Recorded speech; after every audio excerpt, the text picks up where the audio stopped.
মেয়েদের অনেক গুণের মধ্যে বড় গুণ হলো এরা খুব সুন্দর করে চিঠি লিখতে পারে। কথাবার্তায় নিতান্ত এলোমেলো মেয়েও চিঠি লেখায় গোছানো। মেয়েদের চিঠিতে আরেকটা ব্যাপার থাকে, বিষাদময়তা।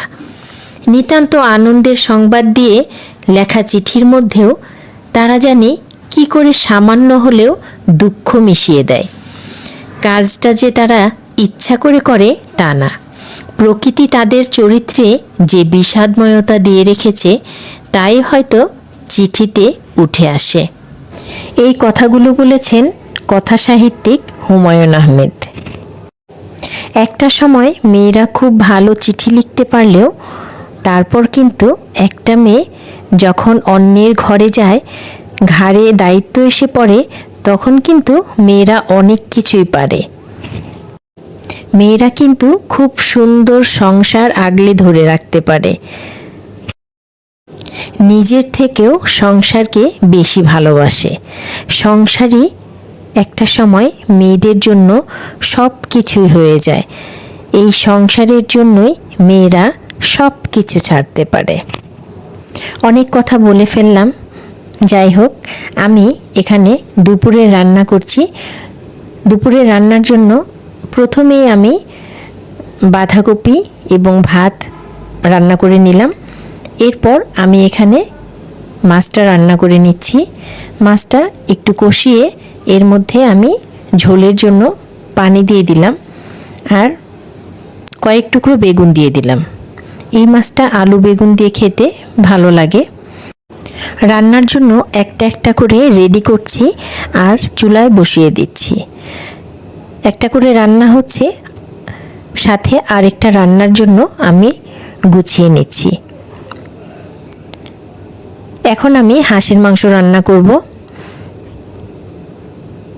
এই ফাঁকে ওই চুলায় আমার মাছের তরকারিটা হয়ে গেছে, একদম জালটা কমিয়ে আমি রেখে দিয়েছি। এখন আমি হাঁসের মাংসটা বসিয়ে দেব।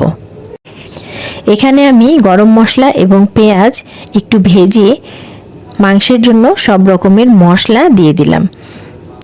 এখন আমি মশলাটাকে খুব ভালো করে কষিয়ে এর মধ্যে আমি মাংসগুলো দিয়ে দিচ্ছি। আজকে আমি এই হাঁসের মাংস রান্না করার জন্য মোটেও প্রস্তুত ছিলাম না। তার মানে আমি জানতাম না যে আমাকে হাঁস রান্না করতে হবে। হঠাৎ করেই 2টা হাঁস ড্রেসিং করে পাঠিয়ে দিল। ভাবলাম ফ্রেশ হাঁসটা রান্না করেই ফেলি। একটা ফ্রিজে রেখে দিলাম আর একটা রান্না করে নিচ্ছি।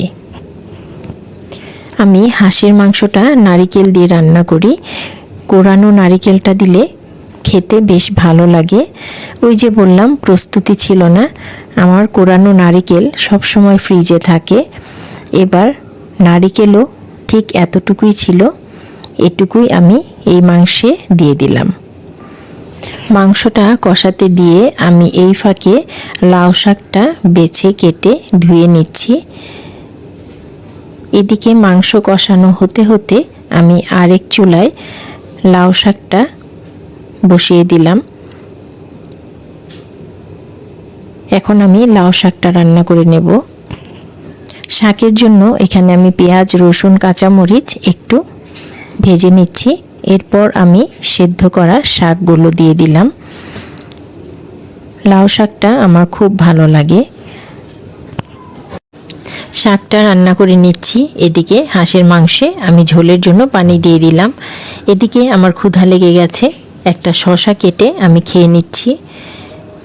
শসাটা অনেক ফ্রেশ ছিল, এই কারণে আমি না ছিলিয়ে শসাটা খাচ্ছি। খুব ভালো লাগলো। এই তো আমার হাঁসের মাংস রান্না প্রায় হয়ে গেছে, আরেকটু ঝোল ঘন হবে, মাংসটাও সেদ্ধ হতে বাকি। জাল কমিয়ে অনেকটা সময়ই আমার চুলায় রেখে দিতে হবে। একটা দুটো করে করে সবগুলো রান্নাই আমি করে নিলাম। অবশেষে রান্নাঘর থেকে এখন একটু বের হতে পারবো। দুপুরের ঝামেলাটা শেষ হলে মনে হয় যুদ্ধে জিতে গেছি, এমন একটা অবস্থা আমাদের হয়ে যায়। সবাই ভালো থাকবেন, সুস্থ থাকবেন, আমার জন্য দোয়া করবেন।